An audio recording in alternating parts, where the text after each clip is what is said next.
Seja o nosso Rei dos Reis, Senhor Jesus Cristo. Mais uma vez, boa noite, meus queridos e amados irmãos, homens e mulheres de fé, de oração. Que a graça do Senhor seja conosco. Amém, Efraim? Amém, Efraim? Amém. Meus queridos, gostaria que você abrisse a sua Bíblia no Salmo de número 40. Amém, meu irmão. Água benta.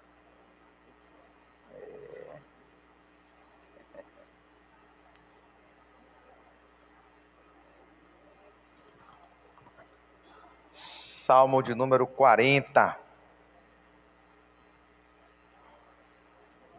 Nós vamos ler todo o Salmo, mas nessa noite nós só vamos trabalhar os 5 primeiros versículos. Salmo de número 40, um salmo davídico. Já estamos chegando ao final da nossa exposição nos salmos. Nós vamos ficar só no primeiro livro, que vai do Salmo 1 ao Salmo 41. As quarta-feiras nós separamos para trabalhar o livro de Salmos. Coloquei toda a minha esperança no Senhor. Ele se inclinou para mim e ouviu o meu grito de socorro. Ele me tirou de um poço de destruição, de um atoleiro de lama. Pôs os meus pés sobre uma rocha e firmou-me num local seguro. Pôs um novo cântico na minha boca, um hino de louvor ao nosso Deus. Muitos verão isso e temerão e confiarão no Senhor.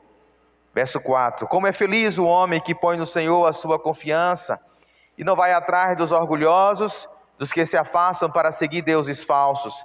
Senhor meu Deus, quantas maravilhas tem feito! Não se pode relatar os planos que preparaste para nós.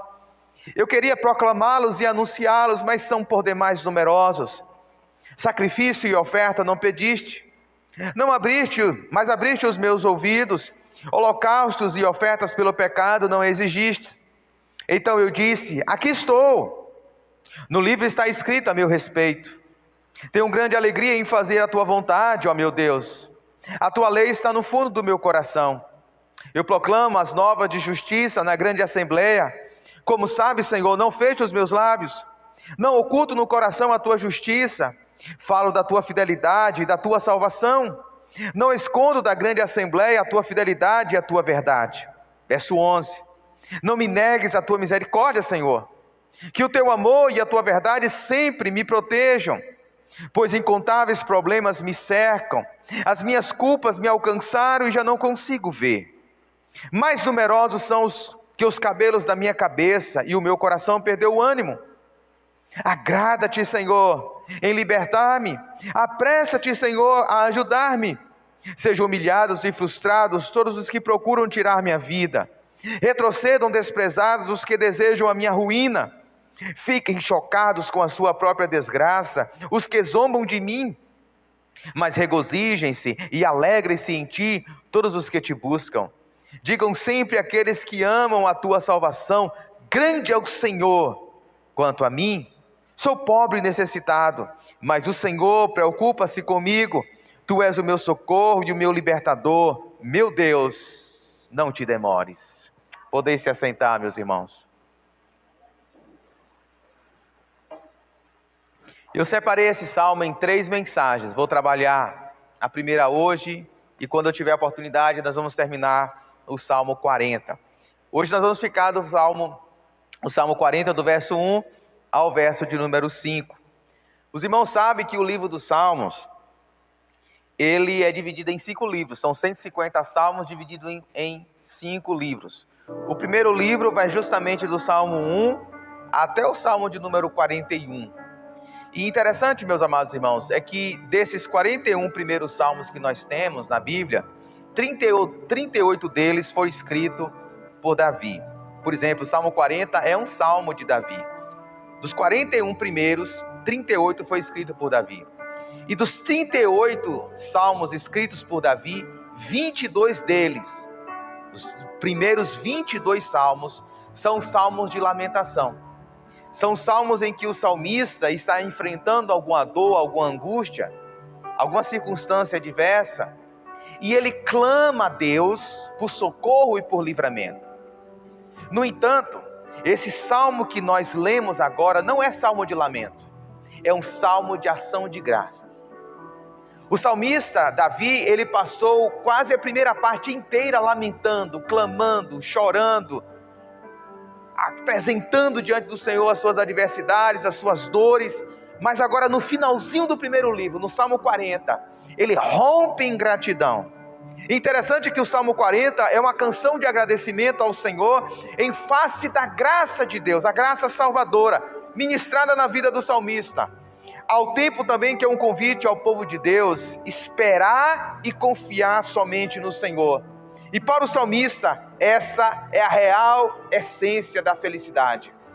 Se nós fôssemos perguntar ao salmista Davi, qual é a essência da felicidade? Ele diria para mim e para você, é esperar e confiar somente no Senhor. Não é isso que ele diz no verso número 4? Ele diz, como é feliz o homem que põe no Senhor a sua confiança. O Salmo 1 começa dizendo, feliz é o homem que medita na lei do Senhor, dia e noite. Mas no Salmo 40, o salmista diz, feliz é o homem que põe no Senhor a sua confiança. O Salmo 40 pode ser resumido na seguinte frase, a confiança no Senhor nos conduz à essência da felicidade. E os 5 primeiros versículos que nós vamos trabalhar nessa noite, poderia ser resumido da seguinte forma, o Senhor convida seu povo a esperar por sua salvação e a anunciar as suas maravilhas. Os 5 primeiros versículos do Salmo 40, o Senhor está nos convidando, a mim, a você e a nós, ao povo de Israel do Antigo Testamento e a nós também, Igreja Batista da Graça, a convidando a não esperar no Senhor, a esperar pela salvação que vem do Senhor, pelo livramento que vem do Senhor, ao mesmo tempo que nós somos desafiados a anunciar as maravilhas que o Senhor tem feito na minha e na sua vida. Nós somos convidados a confiar em Deus e a anunciar as suas maravilhas. Então, com sua Bíblia aberta, eu gostaria de trabalhar com vocês alguns princípios nesses 5 primeiros versículos.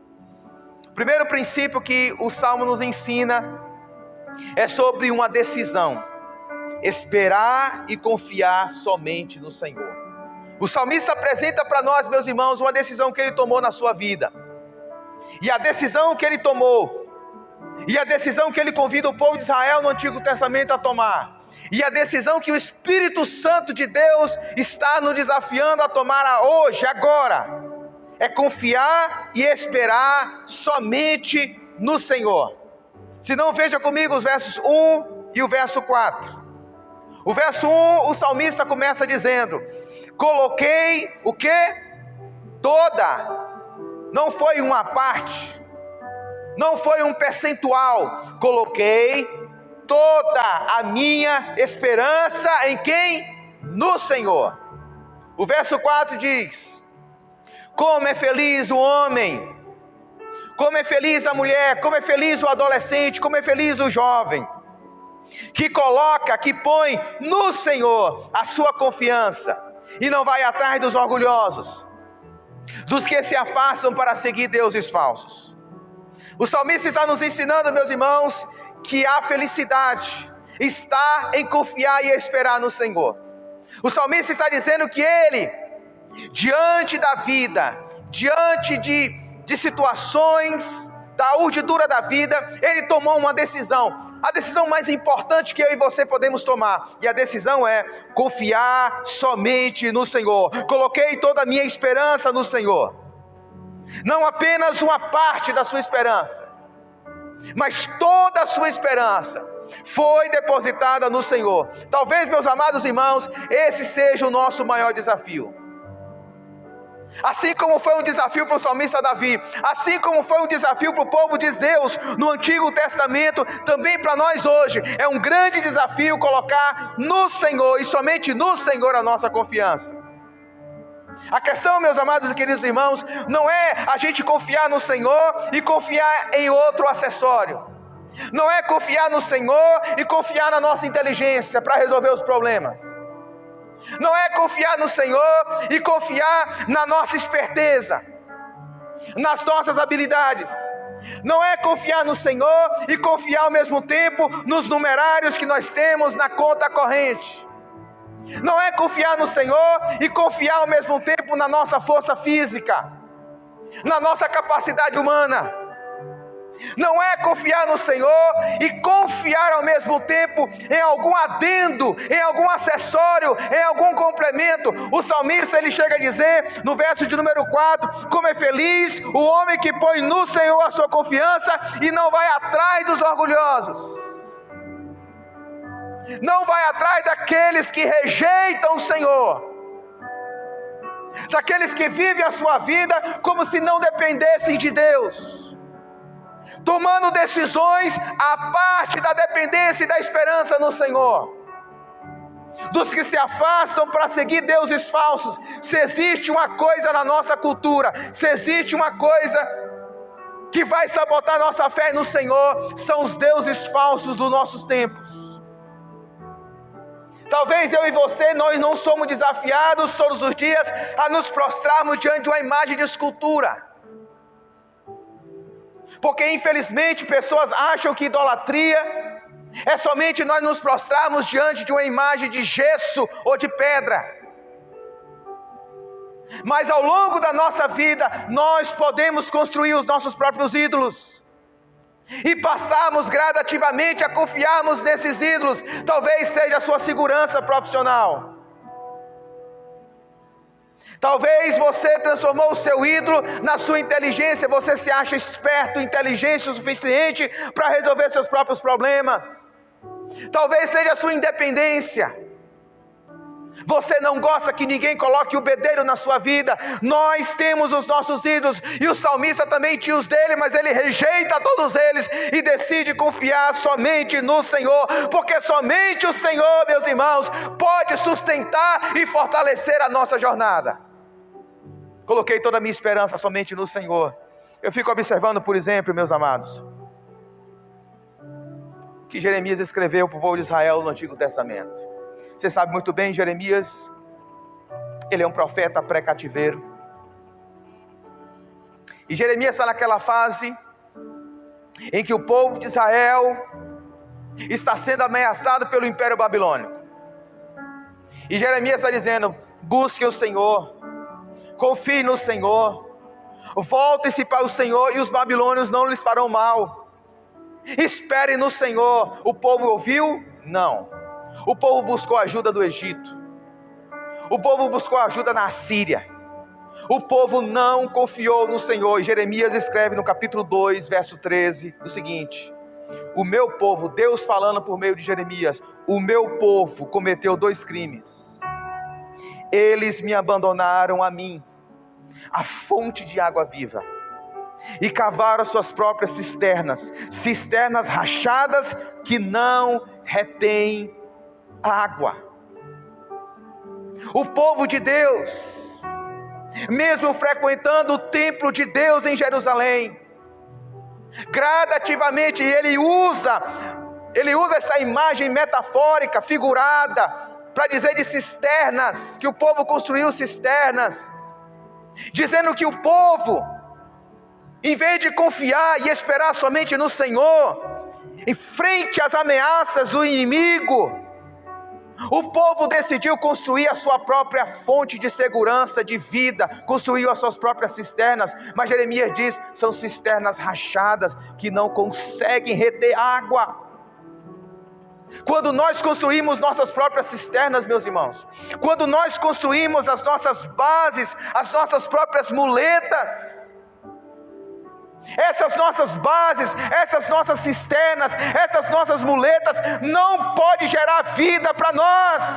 As nossas cisternas são rachadas, as nossas cisternas são rotas, as nossas cisternas são quebradas, são frágeis demais, meus irmãos. Somente Deus é fonte de água viva.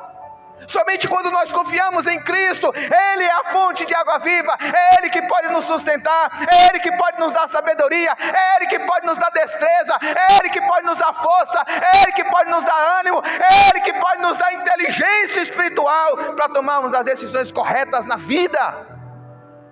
Quantas vezes nós tomamos decisões precipitadas, quantas vezes nós tomamos decisões erradas na nossa vida, sabe por quê?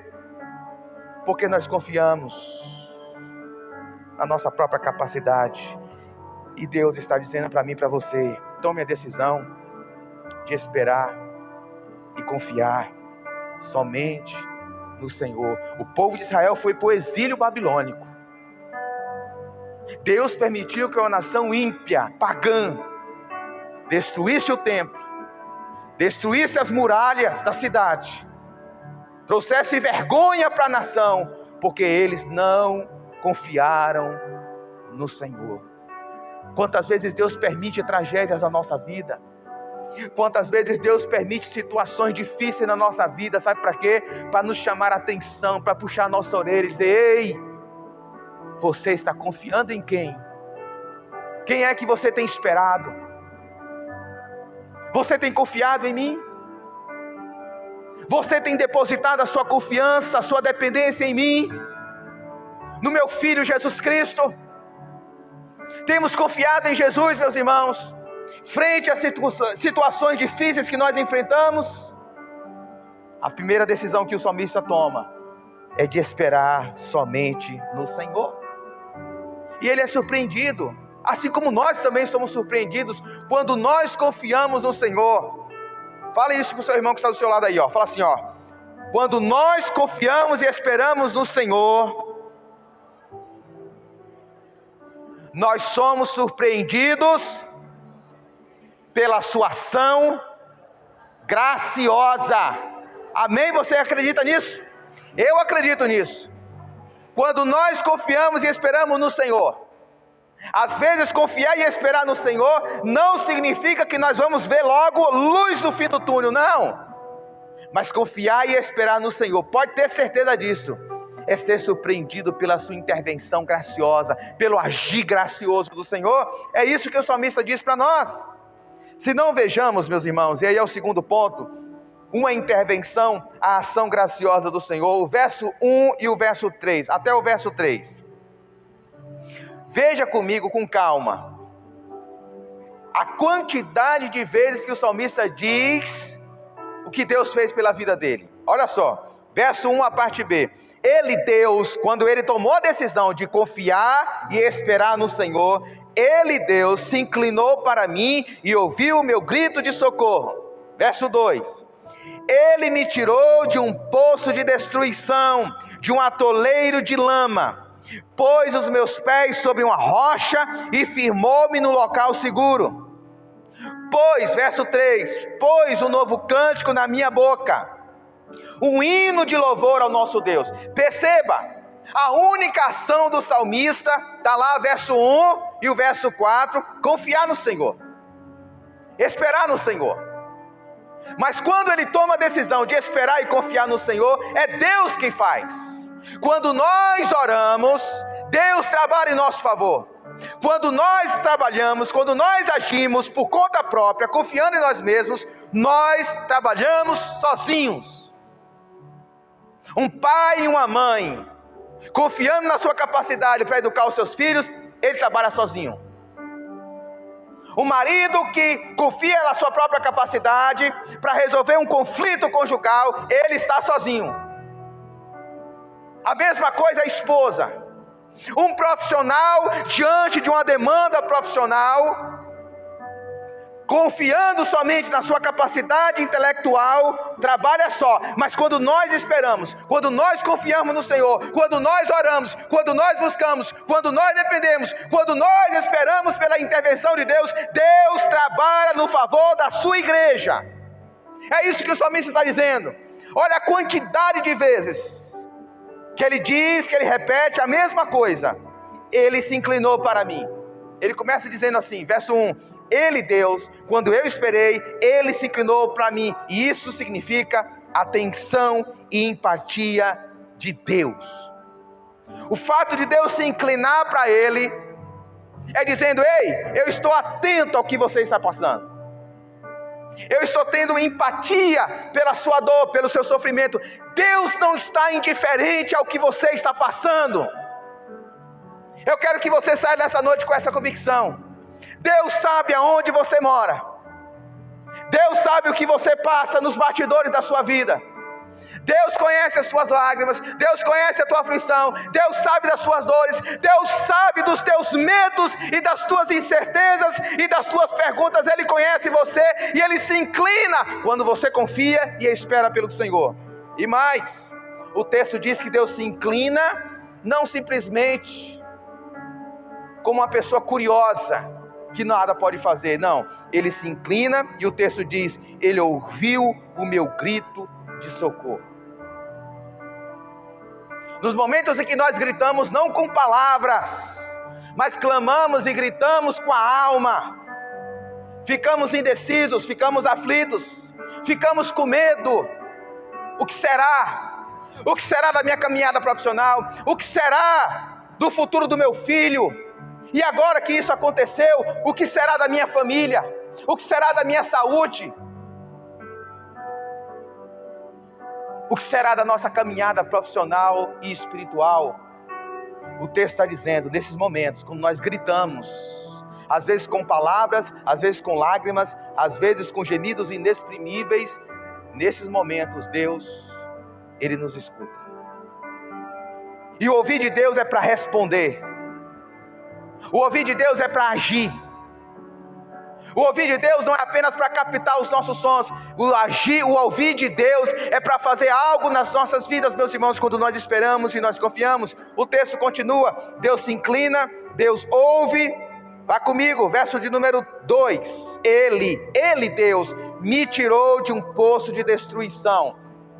A palavra poço aqui pode ser traduzida como cisterna. As cisternas, lembre que Jeremias, o profeta, foi colocado numa cisterna. Lembra? As cisternas eram usadas como uma espécie de prisão para os piores criminosos. Uma prisão em que a pessoa não tinha a mínima esperança de receber a libertação. O texto está dizendo que o salmista, no sentido figurado, ele se encontrava num poço de destruição. Sabe quando você chega numa situação e que você diz assim, eu não consigo fazer mais nada. Nessa situação aqui eu não posso fazer mais nada. É quando o médico dá o diagnóstico, olha, só tem alguns meses de vida.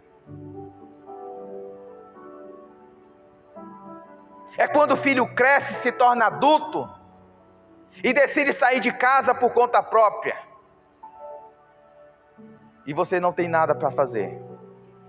É quando o seu casamento entra numa rota, numa espiral decrescente tão grande, que parece que a única saída é o divórcio. É um poço de destruição, de um atoleiro de lama.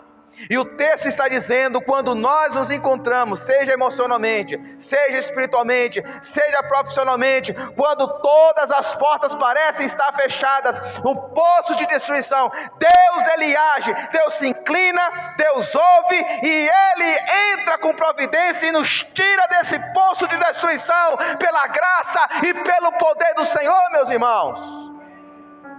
Ele é poderoso para tirar. O salmista diz, não fui eu que saí sozinho, não foi um amigo, não foi meu exército, não foi minhas riquezas, não foi minha influência, não foi meu status de rei que me tirou desse poço de destruição. Foi as mãos invisíveis, onipotentes do Deus Todo-Poderoso que entrou na minha vida e me tirou de lá. Louvado seja Deus. Oh Deus maravilhoso. E Deus diz, o salmista diz que Deus o tira desse poço de destruição, meus irmãos, e o coloca onde? Pôs os meus pés sobre uma rocha. Ele sai do poço de lama, de destruição, de um lugar de morte, de um lugar de destruição, e agora os seus pés é colocado sobre uma rocha, sobre um lugar seguro. E essa rocha aqui é o nosso Senhor e Salvador Jesus Cristo. É a única rocha que as nossas vidas têm segurança, é Cristo Jesus. Ele é a pedra angular, Ele é a pedra de esquina, Ele é a pedra que os construtores rejeitaram, mas que veio a se tornar a principal pedra dessa grande construção que Deus está fazendo. Ele é rocha, meus irmãos. E toda casa, toda vida, toda família, todo casamento, todo filho, todo pai, qualquer um de nós que decidimos construir a nossa vida sobre a rocha, pode soprar os ventos, os rios podem transbordar, podem vir dificuldades, podem vir adversidades, mas a nossa casa não será abalada. Por quê? A nossa vida não será abalada. Por quê? O nosso casamento não será abalado. Por quê? A nossa vida espiritual, o nosso ministério não será abalado. Por quê? Porque estamos firmados na rocha, não sobre a areia, não sobre a lama, não mais no poço de destruição, mas na rocha que é Cristo Jesus. Agora isso, meus irmãos, é quando nós tomamos a decisão de confiar no Senhor, de realmente ouvirmos a sua voz, de obedecermos os seus princípios, de não tomarmos atalhos, porque eu e você, diante das dificuldades, pode perceber, você vai ser tentado a tomar atalhos.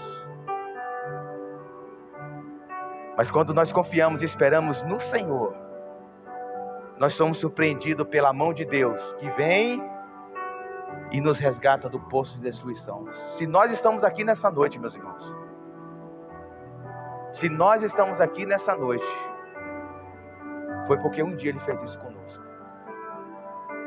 Estávamos num poço de destruição, mas Cristo veio ao nosso encontro e nos resgatou e nos colocou sobre Ele. E diz o texto, o verso de número 3, final do verso 3.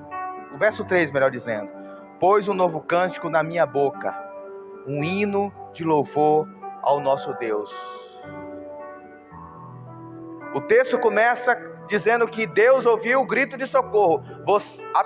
O salmista está enfrentando a circunstância em que a única coisa que ele tem é gritos, pedindo socorro. Mas depois da intervenção de Deus, o que vem nos seus lábios é um novo cântico, é a adoração, é o louvor, é a alegria, é a satisfação pela ação, pela intervenção, pelo cuidado, pela providência de nosso Deus.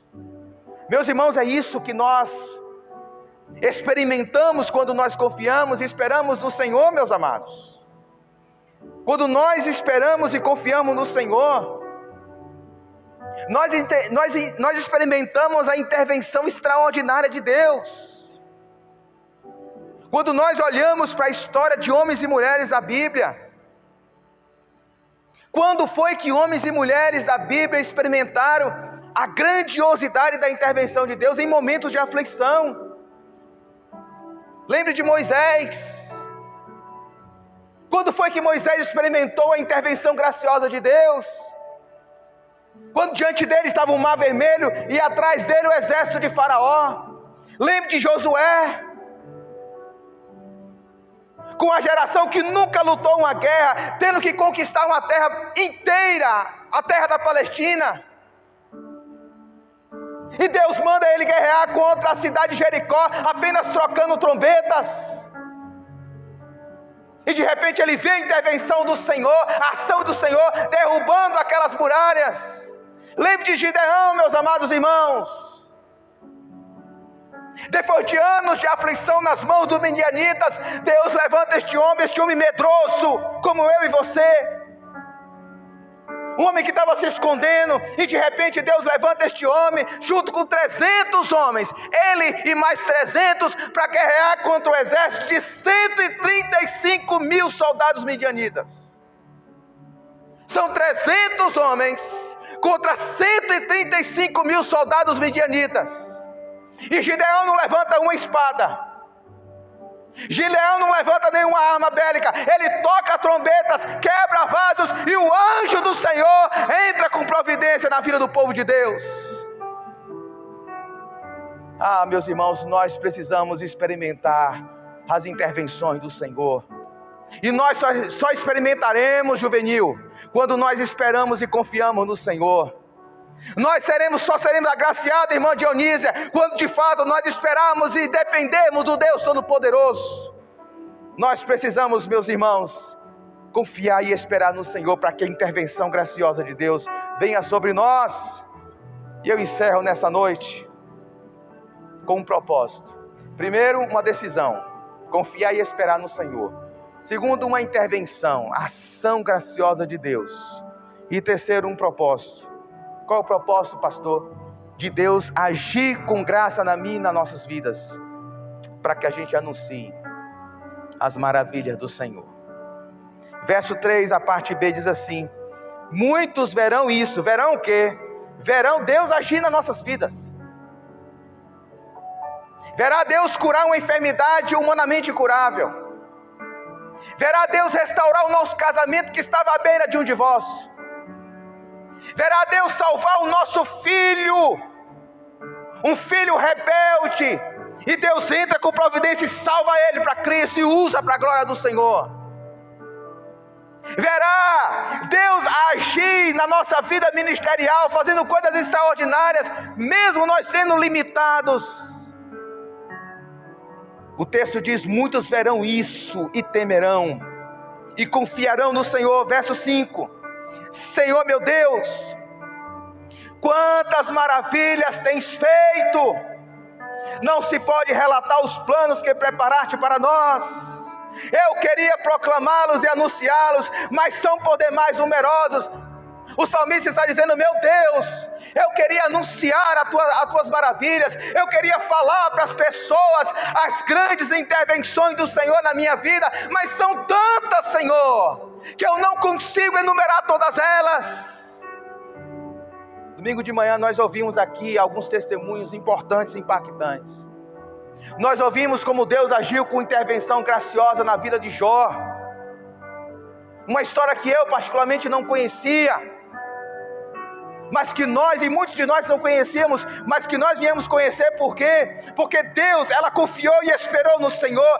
Deus agiu com graça e ela agora conta as maravilhas do Senhor, como Deus agiu com misericórdia, agiu com poder. E se Vitor hoje está vivo, respirando e servindo ao Senhor, porque lá atrás Jó e Maia foram alvos da intervenção graciosa de Deus.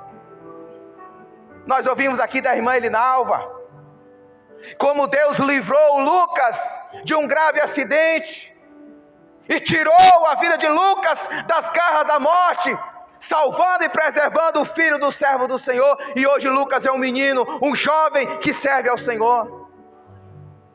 Nós ouvimos aqui os relatos da irmã Dalva, de uma parente dela já desenganada pelos médicos, mas através do clamor e da confiança no Senhor, a criança voltou a reviver, e hoje é uma serva do Senhor, hoje adora o Senhor. Meus irmãos, quando nós ouvimos, quando nós somos alvo da ação de Deus, e quando nós contamos, ou ouvimos alguém contar como Deus agiu no passado, o que Deus fez nas nossas vidas, as maravilhas do Senhor, a providência do Senhor, os livramentos do Senhor, os milagres do Senhor, a nossa fé é renovada, a nossa confiança no Senhor é renovada. O texto diz que muitos ouvirão isso e temerão e confiarão no Senhor, meus irmãos. Nós precisamos ser um grande outdoor da graça de Deus. Aonde a gente passar, aonde a gente estiver, as pessoas possam testificar que a nossa vida, que a nossa família, que a nossa história é marcada pela ação de Deus. A nossa vida é marcada pela ação de Deus. Muitos verão isso e temerão e confiarão no Senhor. Eu penso, meus irmãos, aqui é um achismo meu, baseado no que eu vejo nas Escrituras e do que eu vejo na experiência nossa. Muitas das vezes Deus permite situações que a gente não entende quando está tudo acontecendo. A gente não consegue juntar os fios. Os fios parecem soltos. A gente não compreende por que Deus permitiu isso na minha vida. Por que eu estou passando essa situação de escassez, de aperto? Parece que as coisas não andam. Por que essa crise se instalou na minha casa? Eu sendo um servo, uma serva do Senhor, às vezes, e muitas das vezes a gente não entende, mas eu acredito piamente nisso, firmemente nisso, que Deus permite tudo isso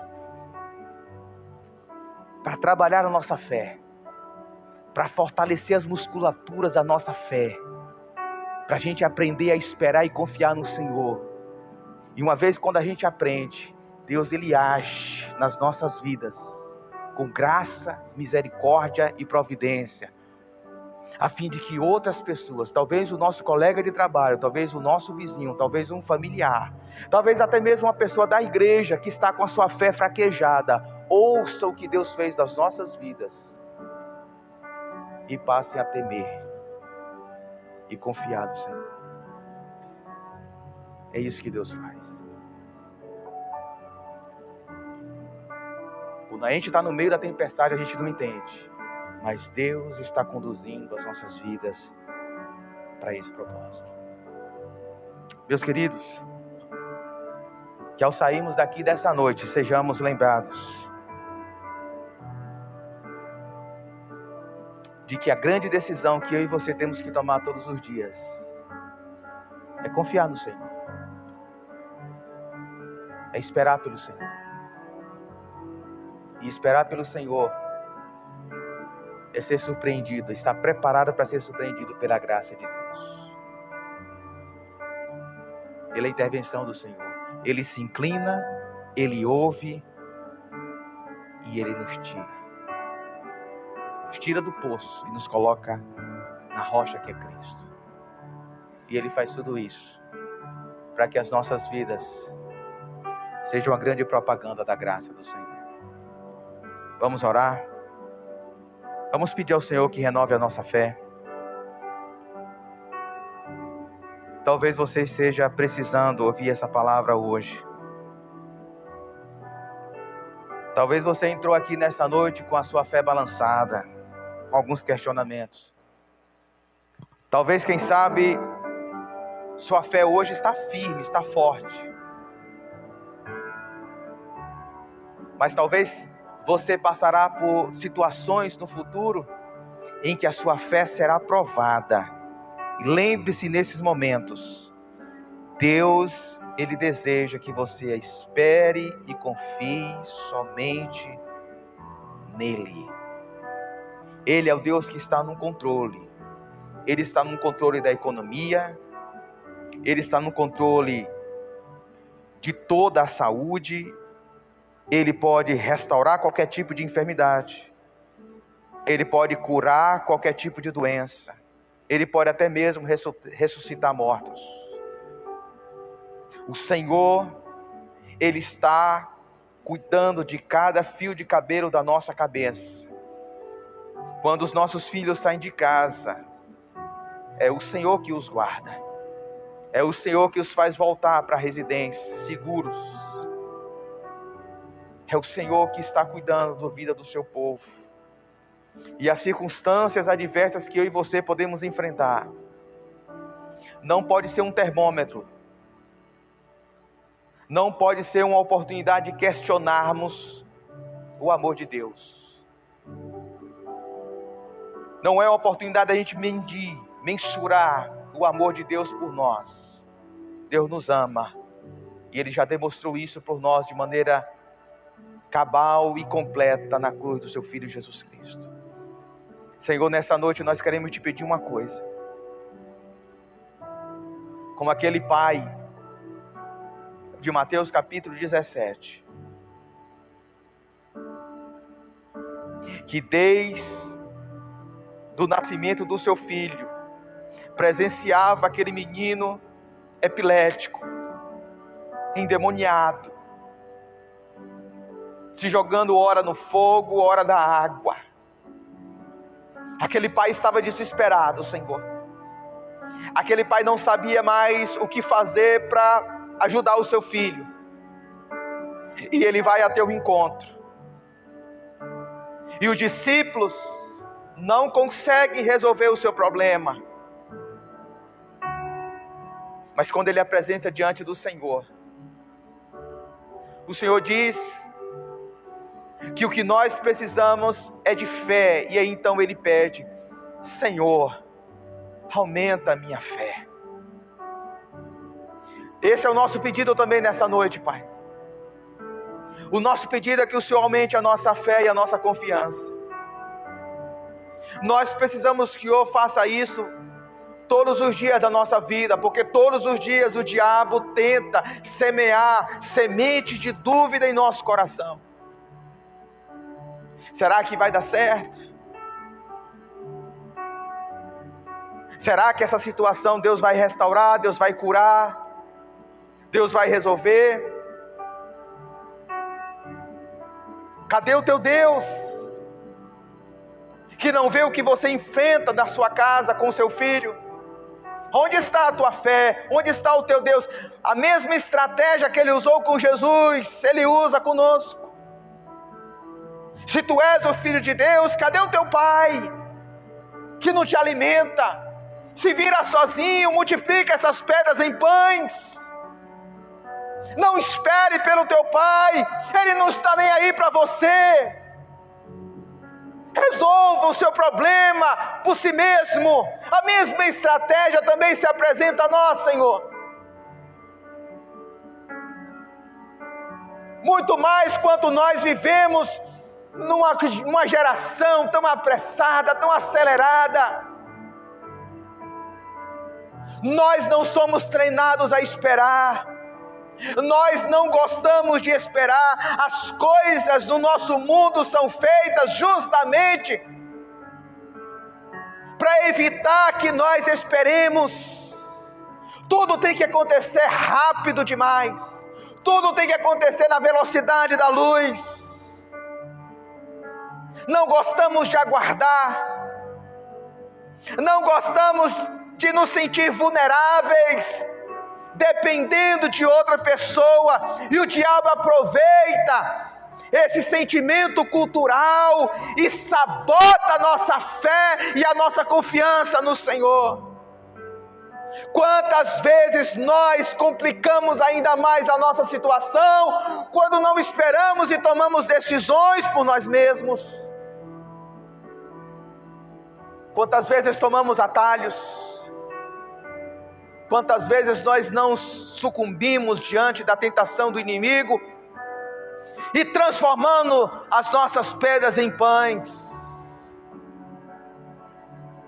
Mas a resposta de Jesus ainda vale para nós também, Senhor. Não só de pão viverá o homem. Não é de pão que a minha vida depende. Não é de pão que a minha vida se sustenta. O que sustenta a minha vida, o que fortalece a minha vida, a vida do teu povo, é toda palavra que sai da tua boca. Porque a palavra da tua boca, Senhor, é rocha para nós. E é sobre ela que nós queremos construir as nossas vidas.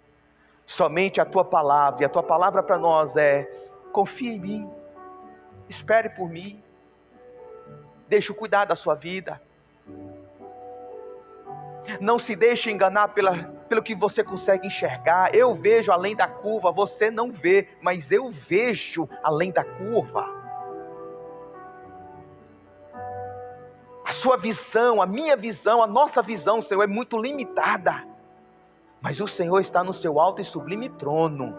E de lá o Senhor vê todas as coisas. E está no controle, Senhor, de toda a constelação, de todas as galáxias.